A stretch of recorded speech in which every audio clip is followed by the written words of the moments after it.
మీరు ఎన్టీఆర్ అన్నా లేకపోతే ఎటైనా వెళ్తున్నప్పుడు మీరు ముందు కనబడతారు కన్నా, ఇప్పుడు మీరిద్దరు వెళ్తుంటే నేను కనబడతా అన్న. ఇట్లా కొంచెం కండలు తక్కువ ఉన్నా కానీ I will be here and I will take care of you. Thanks for coming here and gracing it అన్న.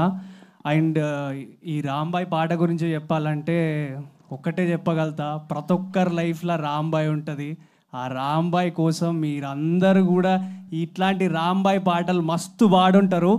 మళ్ళా చెప్తున్నా, ఈ పాట మళ్ళీ ఒకసారి పంపండి మీ రాంబాయ్లకి, డెఫినెట్లీ ఆ రాంబాయ్ కనెక్ట్ అవుతుందని నేను చెప్తున్నా, గుర్తు పెట్టుకోండి, ఓకేనా?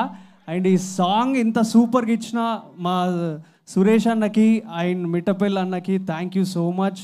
అండ్ సింగర్ అనురాగ్ అన్న, అసలు ఏం వాయిస్ అన్న నువ్వు ఇచ్చి పడేస్తావు, సో సూపర్. అండ్ దివ్య కూడా ఎవరైతే పాడారో ఆమె కూడా చాలా బాగా పాడింది. అండ్ ఈ ఇంకా ఏం మాట్లాడాలి నాకు అర్థం కావట్లేదు. మనోజ్ అన్న గురించి ఒక 2 మాటలు షేర్ చేసుకుంటా. ఎందుకంటే నా చైల్డ్హుడ్లో నా స్కూల్ మేట్స్కి తెలుసు, నేను మీకు తెలుసా అనే సినిమాకి నేను పెద్ద ఫ్యాన్ని.